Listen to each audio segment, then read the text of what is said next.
The moment Emily walked through the door that evening, I knew something was different. She barely acknowledged me, her eyes darting around the room like she was searching for an escape. It was nothing new, this cold, detached version of her. But tonight, it felt heavier, more final. I sat in the den, waiting. The sound of her heels clicked against the hardwood floor as she made her way upstairs. I waited until I heard the faint thud of her purse hitting the bed before I moved. Upstairs, I found her bag tossed carelessly on the dresser. Her phone was still unlocked. She must have been too distracted to set the screen to lock. I scrolled through her recent messages, my stomach tightening with each line. There it was, a string of texts from someone named Greg, littered with innuendos and plans for their next meeting. I pocketed her phone, grabbed her wallet, and headed back to the den. She came downstairs minutes later, her face a mask of practiced indifference. "Charles, have you seen my—" she began, stopping mid-sentence when she saw me holding her things. "Looking for this?" I asked, holding up the phone. Her eyes narrowed, and for a moment, I saw a flicker of panic before she masked it with a sneer. "What are you doing?" "Answering questions," I said evenly. "Questions you've been avoiding for months." She crossed her arms, leaning against the doorframe with a defiance that had become all too familiar. "What are you talking about?" "Greg," I said simply. Her face fell for a fraction of a second before she recovered, her sneer deepening. "So what? You're snooping through my phone now? You're not even going to deny it?" I asked, the weight of her indifference hitting me harder than any denial could have. She sighed dramatically, as if I was inconveniencing her. "Fine. Yes, I'm seeing someone. Are you happy now?" "Happy? No. Furious? Heartbroken? Betrayed? Absolutely." I took a deep breath, keeping my voice calm despite the storm raging inside me. "I've given you everything, Emily. I've supported you, worked to keep this house together, and this is how you repay me." Her laugh was sharp and hollow. "Oh, please, Charles. Don't act like you're some saint. You're boring. Predictable. Greg makes me feel alive, something you haven't done in years." The words stung, but they also crystallized my resolve. "Enough," I said, my voice hard. "This ends tonight." Her laugh faltered. "What's that supposed to mean?" I stood, towering over her. "It means you're done walking over me. I'm taking control, Emily, and you're going to see exactly what that looks like." I grabbed her purse, wallet, and phone and handed them to her. "Take your things. You're leaving." She stared at me, stunned. "You're kicking me out?" "Call it whatever you want," I said, my tone icy. "But you're not staying here another night." Her shock quickly turned to anger. "You can't do this, Charles. This is my house too." "Not anymore," I replied, stepping closer. "You want Greg? Fine. Go to him. But don't think for a second that you'll walk away from this unscathed." I could see the gears turning in her mind, trying to decide whether to fight or leave. She grabbed her purse and stormed out, slamming the door behind her. As the sound of her car faded into the night, I sat back down in the den, my heart pounding. The house was quiet now, almost eerily so. I looked around the room, taking in the space that had once felt like home. It no longer did.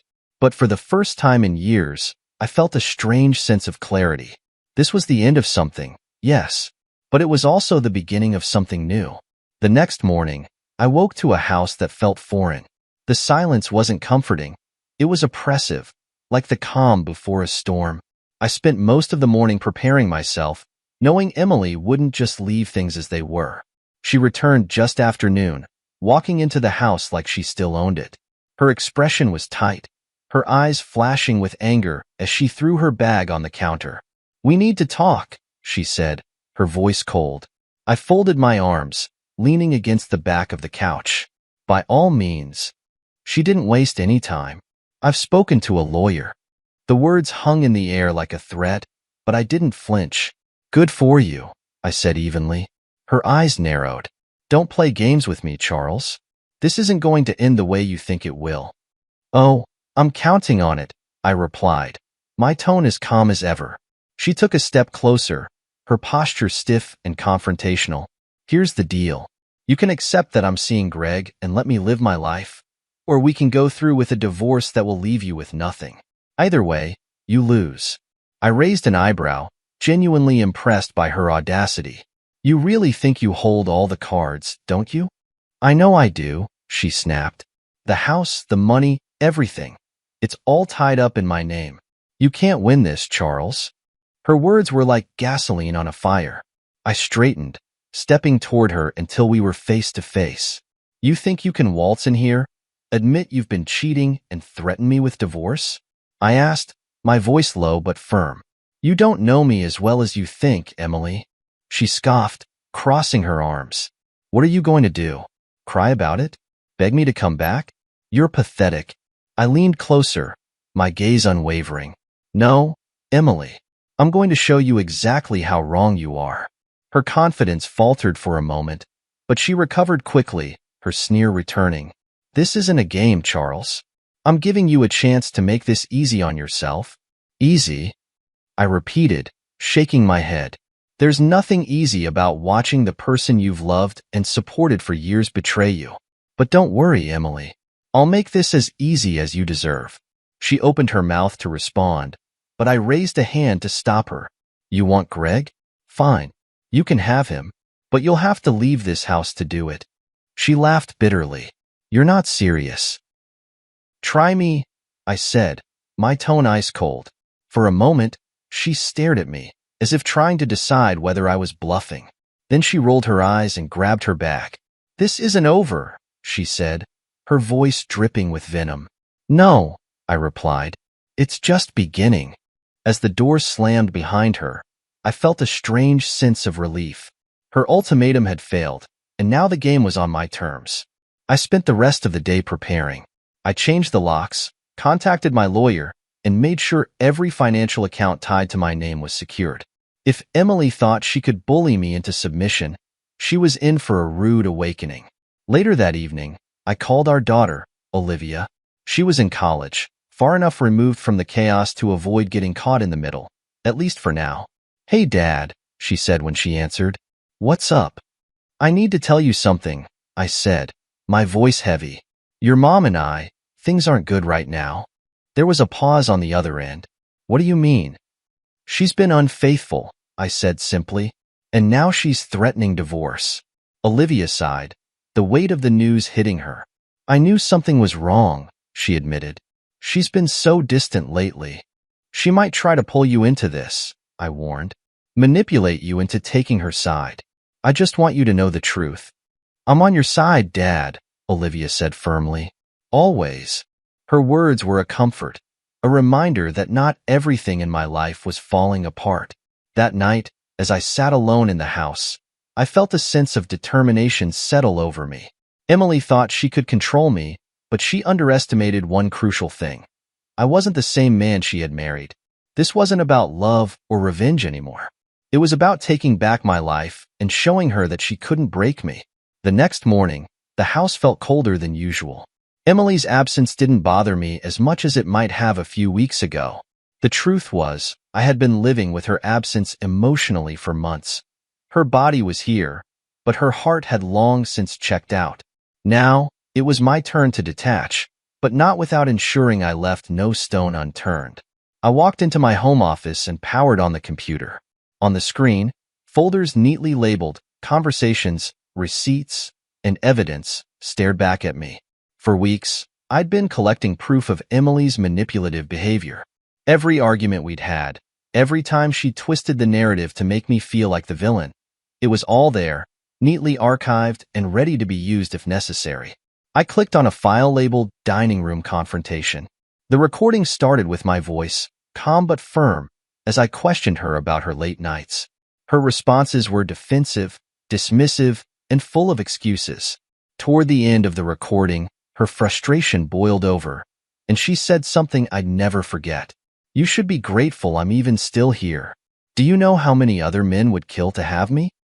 I paused the playback, my jaw tightening. Gratitude? For what? For her betrayal? For the contempt she had shown me while I worked tirelessly to provide for us? The arrogance in her voice fueled my resolve. Later that day, I called Olivia again. She had always been perceptive, even as a child. If anyone could see through Emily's manipulations, it was her. "Hey, Dad," she said when she picked up. "Hi, sweetheart. I just wanted to check in," I said, keeping my tone light. "Is everything okay?" she asked, concern evident in her voice. "I won't lie to you. It's been tough," I admitted. "Your mom's behavior has made things complicated." There was a pause on the other end. "She called me last night," Olivia said softly. My grip on the phone tightened. "What did she say?" "She tried to make it sound like you were being unreasonable," Olivia explained. "That you're overreacting and out of control." I sighed, not surprised but still disappointed. "I'm sorry she's dragging you into this, Liv. You shouldn't have to deal with it." "I told her I wasn't taking sides," Olivia said firmly. "But between you and me, Dad, I know who's been honest. She's not fooling anyone." Her words were a small comfort, but they reinforced the importance of what I was doing. After the call, I decided to check on another file in my growing arsenal of evidence. This one was a recording of a conversation Emily had with her friend Lisa in our living room. I had accidentally overheard it a week ago and decided to hit record. "Charles doesn't even notice," Emily had said, her tone flippant. "He's too busy playing the good husband to realize I've moved on." Lisa's laugh was sharp. "And Greg? Does he know about all this?" "Greg knows everything," Emily replied. "He's waiting for the right time. Once I get the house and the money, we'll be fine." The casual cruelty of her words hit me like a punch to the gut. She wasn't just betraying me. She was actively planning to dismantle everything I had built. I leaned back in my chair, the weight of the situation pressing down on me. I had always known Emily was capable of manipulation, but hearing it laid out so plainly was still a shock. That evening, I made another important call to my neighbor, Nancy. She was an older woman who had been like a second mother to Olivia growing up. Nancy was sharp, perceptive, and fiercely loyal, and I knew I could trust her. "Nancy, it's Charles," I said when she picked up. "Charles, how are you holding up?" she asked, her voice warm. "I've been better," I admitted. "Listen, I need your help with something." I explained the situation, carefully leaving out the more personal details. Nancy listened intently, her tone turning serious as I laid out my plan. "I need someone I can trust," I said. "Someone who can keep an eye on things and let me know if Emily or her friends try anything." "You can count on me," Nancy said without hesitation. "That woman doesn't know who she's messing with." Her support was a relief, a reminder that I wasn't alone in this fight. By the time I went to bed that night, I felt a sense of purpose I hadn't felt in weeks. The recordings, the evidence, the allies I was quietly gathering. They were all pieces of a puzzle that would eventually show the full picture of Emily's betrayal.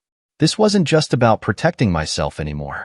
It was about making sure she couldn't hurt me, or anyone else, ever again. The morning after my call with Nancy, I woke up with a renewed determination. For too long, I had been one step behind Emily, playing the role of the clueless husband while she plotted and schemed. Not anymore. I was done reacting. I was taking control. Over coffee, I opened my laptop and revisited the files Carter had sent me. His investigation had been thorough, and each new piece of evidence painted a clearer picture of Emily's betrayal. But what I found next solidified everything. In one of Carter's recent reports, he had included photos of Emily with Greg. They were taken at a dimly lit restaurant downtown, their faces illuminated by the flicker of candlelight. At first glance, it could have been mistaken for a business dinner, until you noticed the way Greg's hand lingered on her arm, the way she leaned in, her smile genuine in a way I hadn't seen in years. But it wasn't just the photos. There were receipts for expensive meals, a booking confirmation for a hotel room, and, most damning of all, a recording of a conversation between the two of them. I clicked on the audio file, my chest tightening as their voices filled the room. "I'm telling you, Greg," Emily said, her tone light but firm. "Once the divorce goes through, we'll have everything we need. He won't fight me on the settlement. He's too proud for that." Greg chuckled. "And if he does?" Emily's response was sharp. "He won't. He's predictable. Always trying to be the bigger person." I paused the recording, unable to listen any further. The sheer arrogance, the way they had reduced my life to a game they thought they could win, it was infuriating. Carter had also dug into Greg's background, and what he found only added fuel to the fire. Greg wasn't just some smooth-talking charmer. He was an ex-convict with a history of fraud and violent behavior. His record included everything from embezzlement to assault, and yet Emily had chosen him over me. It was almost laughable, really. She had traded stability and loyalty for a man whose entire life was built on lies. But it wasn't just her betrayal that angered me. It was the danger she had brought into my life, into Olivia's life. Greg wasn't just a mistake. He was a threat. That afternoon, I decided to pay Carter a visit. His office was tucked away in a quiet part of town, a nondescript building that gave no indication of the sharp mind working inside. "Charles," he greeted me, motioning for me to sit. "I take it you've seen the latest report?"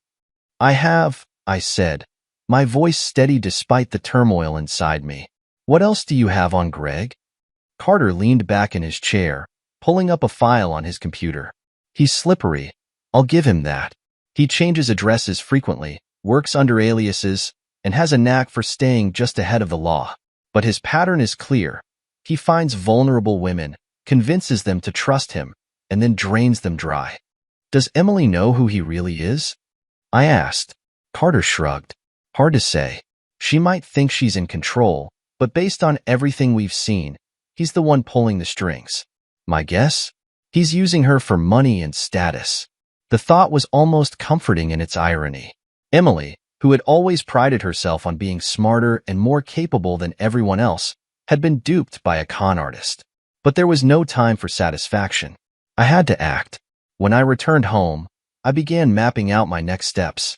I needed to confront Emily, but not yet, not without a plan. Instead, I focused on gathering more evidence. I went through bank statements, credit card transactions, and even the calendar on her phone. Each discovery added another piece to the puzzle, and by the end of the night, I had a comprehensive timeline of her affair. As I sat at the kitchen table, surrounded by folders and printouts, I felt a strange sense of calm. For the first time in months, I wasn't overwhelmed by the situation. I wasn't drowning in confusion or doubt. I was in control. And for Emily and Greg, that was the last thing they wanted. The next day, I called Olivia again. "Hey, Dad," she said, her voice bright. "Hi, sweetheart. How's school?" "It's good," she replied. "How are you holding up?" I hesitated for a moment. "I've learned some things," I said carefully, "about your mom and the man she's been seeing." There was silence on the other end before Olivia spoke. "Do you think she knows what she's doing? Like, really knows?" I sighed. "I don't know, Liv, but I'm going to find out." As I hung up, I felt a renewed sense of purpose. Emily had made her choices, and now it was time for her to face the consequences. This wasn't just about revenge. It was about reclaiming my life and protecting what mattered most. The morning started with an email notification from my lawyer. Attached were the finalized divorce papers, ready to be served to Emily. I stared at the screen, the words blurring for a moment as a wave of emotions hit me. This was it, the official beginning of the end. The decision wasn't easy, but it was necessary. Emily had made her choices, and I was done being her safety net. It was time for her to face the consequences. After coordinating with the legal team, I ensured the papers would be served at the perfect moment, during her lunch break at her office. The timing was deliberate, giving her no room to avoid the reality of what she had done. But I didn't stop there. I wanted Emily to know that her betrayal hadn't broken me. It had freed me. That afternoon, I stopped by the break room at my company. My employees, who had quietly observed the shifts in my demeanor over the past weeks, looked up in surprise as I walked in carrying balloons, streamers, and a cake. "What's the occasion, boss?" one of them asked. I smiled. "We're having a party." "For what?" "For my divorce," I said, the words rolling off my tongue with surprising ease. The break room transformed quickly. My team, sensing my determination to turn a painful chapter into a celebration, rallied around me. Balloons floated against the ceiling. The cake proudly displayed on the table with the words, "Happy Freedom," written in bold frosting. I snapped a few photos, capturing the scene, the laughter, the balloons, the cake, and made sure to include myself in a few shots, holding a slice of cake with a grin. But the piece de resistance was yet to come. I uploaded the photos to a private message and sent them directly to Emily's phone. Along with the pictures, I included a simple message. Divorce papers are on their way. Enjoy your lunch. It didn't take long for her to respond. My phone buzzed angrily on the counter, her name flashing across the screen. Are you serious, Charles? She hissed when I answered. Dead serious, I replied, my tone calm. You wanted a divorce, and now you've got one. This is humiliating, she snapped. How dare you? How dare I? I interrupted, my voice rising. You cheated, lied, and plotted against me. Consider this a courtesy compared to what you deserve. She was silent for a moment, and I could almost hear her scrambling for a retort. You'll regret this, she finally said, her voice icy. No, Emily, I said, leaning back in my chair. You will. The call ended, and for the first time in weeks, I felt a sense of lightness. This wasn't about revenge. It was about reclaiming my power. Emily had always thrived on control, but now, the tables had turned. Later that evening, I decided to take things a step further. I invited Nancy over for dinner, knowing full well that Emily would hear about it through the neighborhood grapevine. Nancy arrived with a bottle of wine and her signature warmth. So, what's the occasion? She asked as we sat down to eat. I'm celebrating a fresh start, I said, raising my glass. To freedom, she said, clinking her glass against mine. We spent the evening talking, laughing, and planning our next moves. Nancy's sharp wit and unshakable loyalty were a comfort I hadn't realized I needed. Before she left, we took a photo together. A candid shot of us laughing, wine glasses in hand. I didn't post it anywhere or send it directly to Emily. I didn't have to. Nancy had a way of ensuring news traveled exactly where it needed to go. The next day, I heard from a mutual acquaintance that Emily had seen the photo and was livid. She had apparently accused me of flaunting my new life to embarrass her. The irony wasn't lost on me. After everything she had done, the idea of her being humiliated felt almost poetic. That evening, as I sat alone in the living room, I reflected on the day's events. The divorce papers had been served, the celebration had been had, and Emily's carefully curated world was beginning to crack. But I wasn't done yet. This wasn't just about ending our marriage. It was about ensuring she couldn't drag me down with her. And if that meant playing the long game, I was more than ready. The days following the divorce party were eerily quiet. Emily's calls slowed, her messages dwindled, but I knew her silence wasn't surrender. It was strategy. She wasn't the type to back down without a fight, and I braced myself for whatever move she'd make next. Her first attempt came in the form of an angry voicemail. You're being childish, Charles, she snarled. Dragging this out isn't going to change anything. You've humiliated me enough. Just sign over what's fair, and let's move on. Fair? The audacity of that word from someone who had lied, cheated, and plotted against me was laughable. But her message confirmed one thing. She was losing control, and she hated it. Emily's desperation became more apparent when I noticed her car parked across the street from my house one afternoon. She wasn't subtle. Her tinted windows didn't hide the occasional glint of sunlight on her phone as she snapped photos. I decided to give her a show.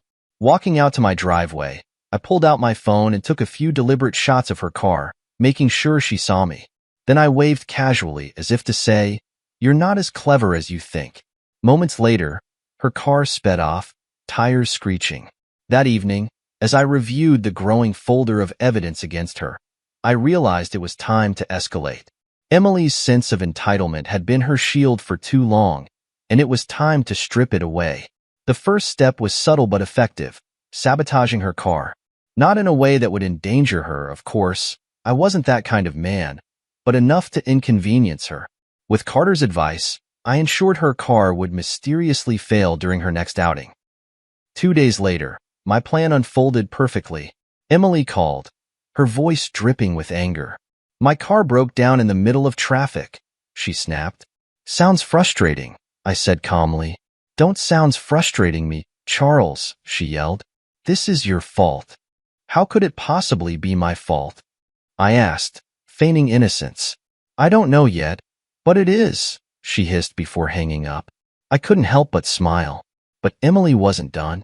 The next day, she showed up at my house, banging on the front door like a woman possessed.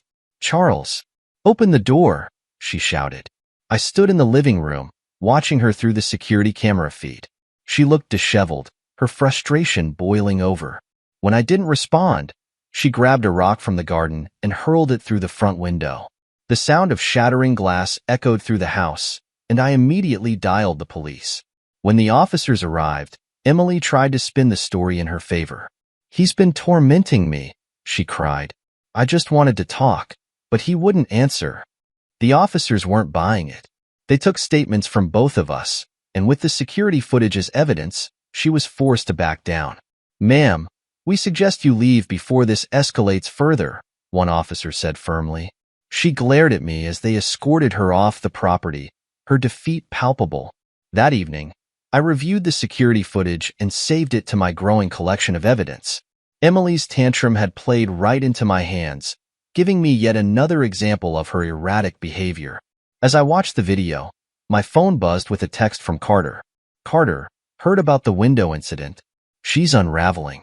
Stay one step ahead." Me, always. The next morning, I made a trip to the hardware store to replace the broken window. As I worked, Nancy strolled over, her sharp eyes scanning the mess. "She really did a number, didn't she?"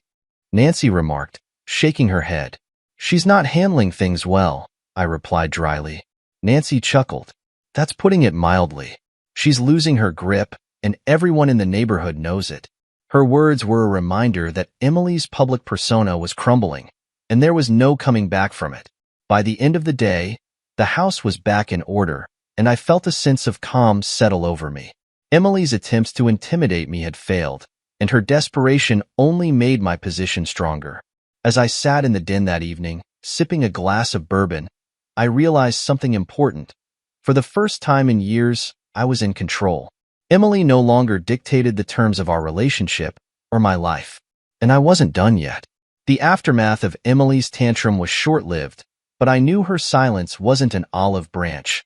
It was the calm before her next storm. True to form, she couldn't resist making another move. This time, she sent her friend Lisa to retrieve her belongings. The knock at the door came early one morning. I opened it to find Lisa standing there, looking uncomfortable but determined. "Charles," she began, her voice overly polite. "Emily asked me to pick up a few things for her. She didn't think it would be a problem." I leaned against the doorframe, studying her. Lisa had always been one of Emily's enablers, someone who thrived on drama and gossip. Her sudden appearance reeked of ulterior motives.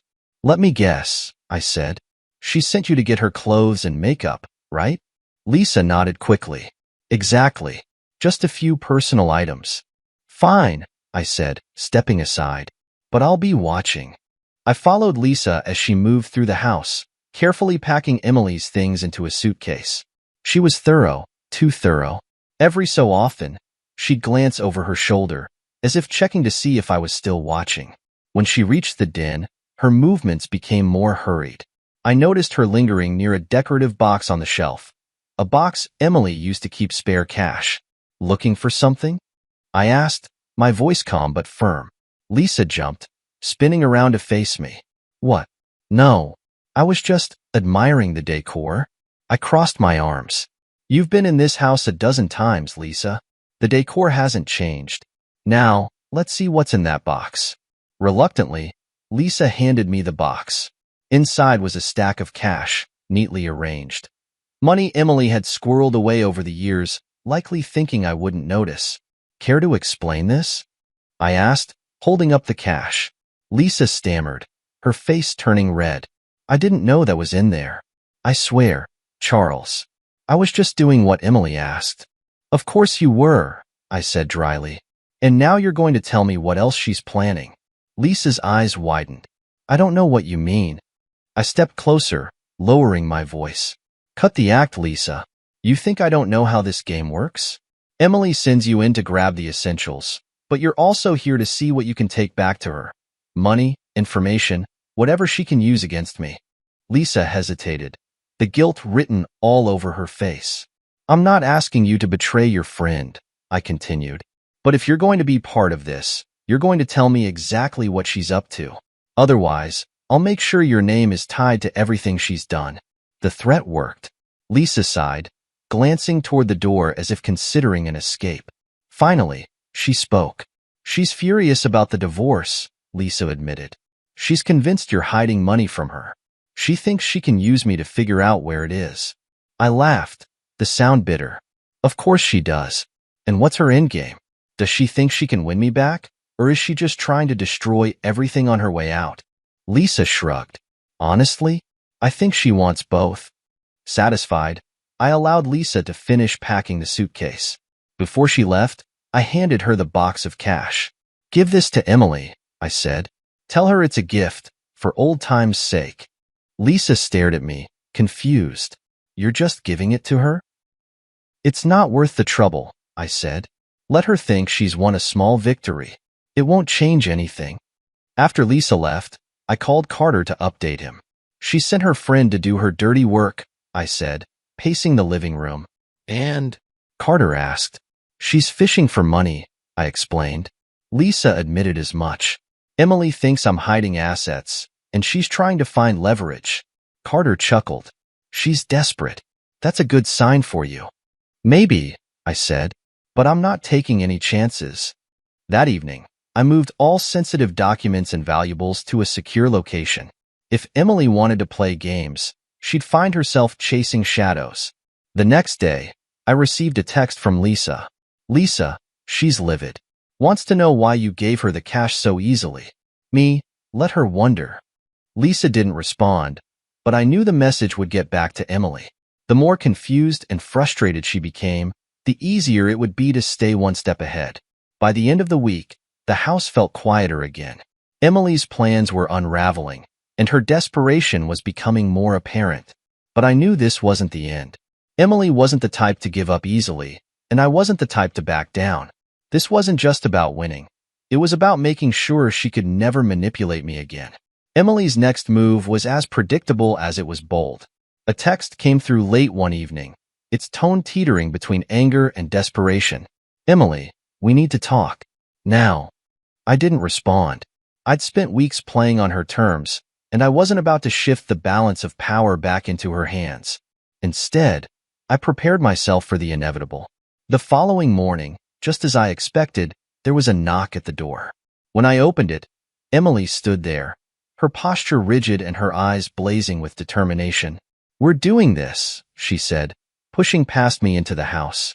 I closed the door and followed her into the living room, where she stood with her arms crossed, glaring at me like a woman on the brink of collapse.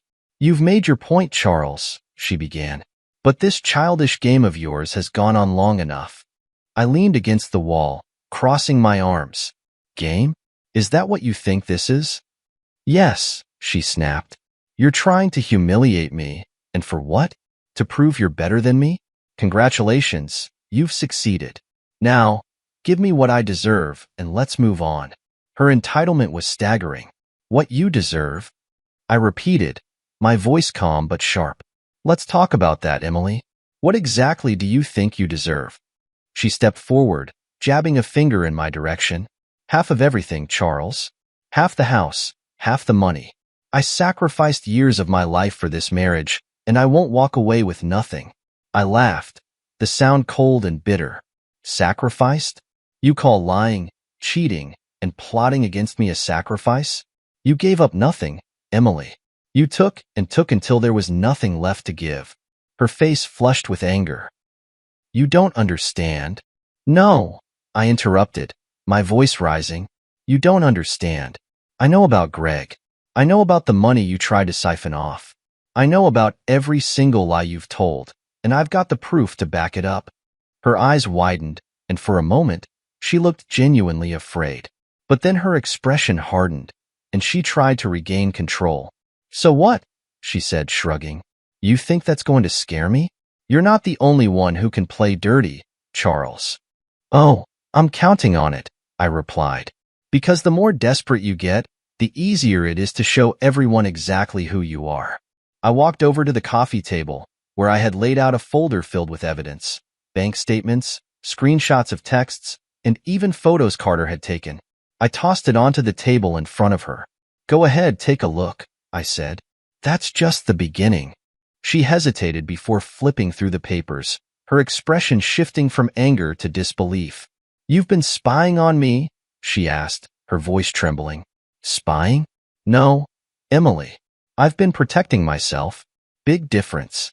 She slammed the folders shut and glared at me. You think this makes you the better person? No, I said simply, but it makes me the smarter one. For a moment, neither of us spoke. The tension in the room was palpable, the silence heavy with unspoken truths. Finally, she broke the silence. What do you want, Charles? She asked, her voice quieter now. I want you to stop, I said. Stop lying, stop manipulating, and stop pretending you're the victim in all of this. She scoffed, but the fire in her eyes had dimmed. You've already ruined everything. What more do you want?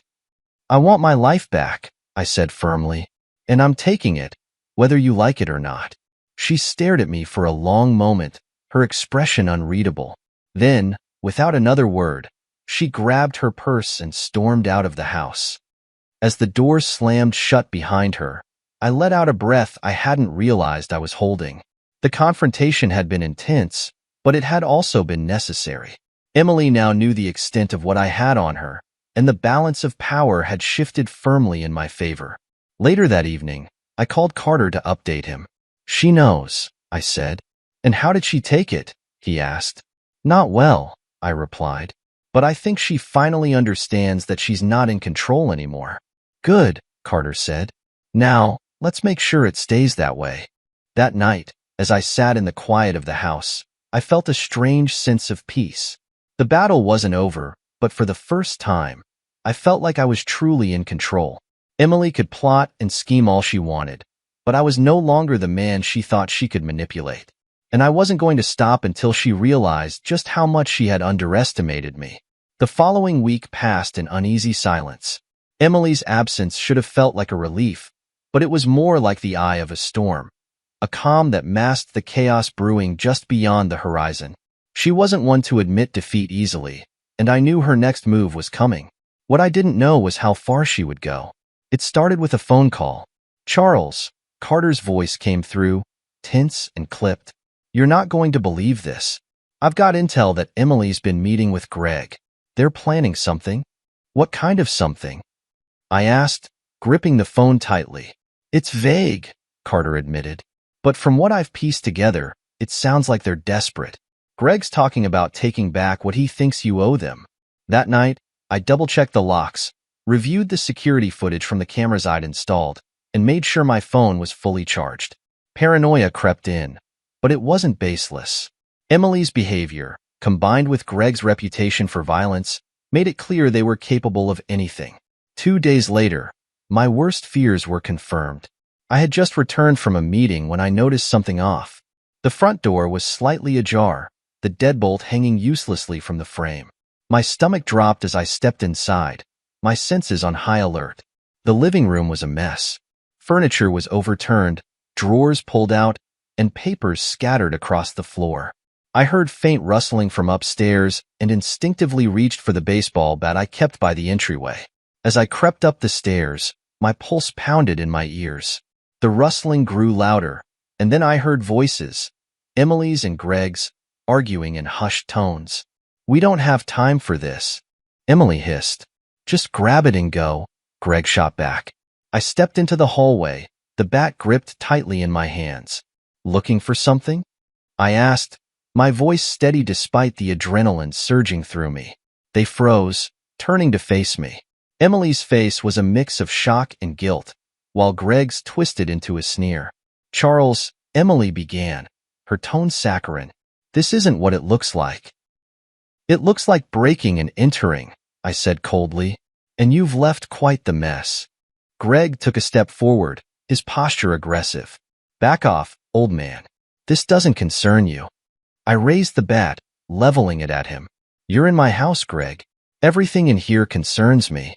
For a moment, no one moved. Then Greg lunged, his hand reaching for the bat. I swung instinctively, the crack of wood against his shoulder echoing through the hallway. He stumbled back with a curse, clutching his arm. Get out of my house, I said, my voice low and dangerous. Emily grabbed Greg's arm, her confidence shattered. Come on, Greg. Let's go. They bolted down the stairs, and I followed, making sure they left the house. As they sped away in Greg's beat-up car, I stood on the porch, shaking with a mixture of anger and adrenaline. Once they were gone, I called Carter. They broke in, I said, pacing the living room. What happened? He asked, his tone sharp. They were looking for something, money, documents, I don't know. Greg got physical, but I managed to drive them off. You need to call the police, Carter said firmly. The officers arrived within the hour. I showed them the damage and handed over the security footage from the cameras. The evidence was clear. Emily and Greg had broken in and ransacked the place. Do you want to press charges? One of the officers asked. Yes, I said without hesitation. The next morning, I received an update. Greg had been arrested after being caught trying to pawn stolen goods from another break-in. Emily, however, was still at large. The incident left me shaken but resolute. Emily's desperation had reached a new low, and Greg's arrest was just the beginning of their downfall. As I sat in the den that evening, reviewing the evidence and making plans with Carter, I realized something important. No matter how much chaos Emily tried to create, she couldn't win. Her actions had consequences, and now, she was finally facing them. The days after Greg's arrest were quiet, almost unnervingly so. Emily's absence felt like a storm cloud hanging just out of sight. Her next move inevitable, though its timing was uncertain. I stayed vigilant, keeping in close contact with Carter and ensuring every angle of my defense was airtight. Then, the call came. Charles, it's happening, Carter said, his voice tinged with urgency. Emily's been arrested. She showed up at the police station to visit Greg and got taken in on the outstanding charges from your break-in. I closed my eyes, relief washing over me. And Greg? They've charged him with multiple counts of burglary and assault. His record doesn't leave much room for leniency. It was finally coming to a head. The trial began 2 weeks later. Sitting in the courtroom, I felt a strange mix of emotions. This wasn't just about justice.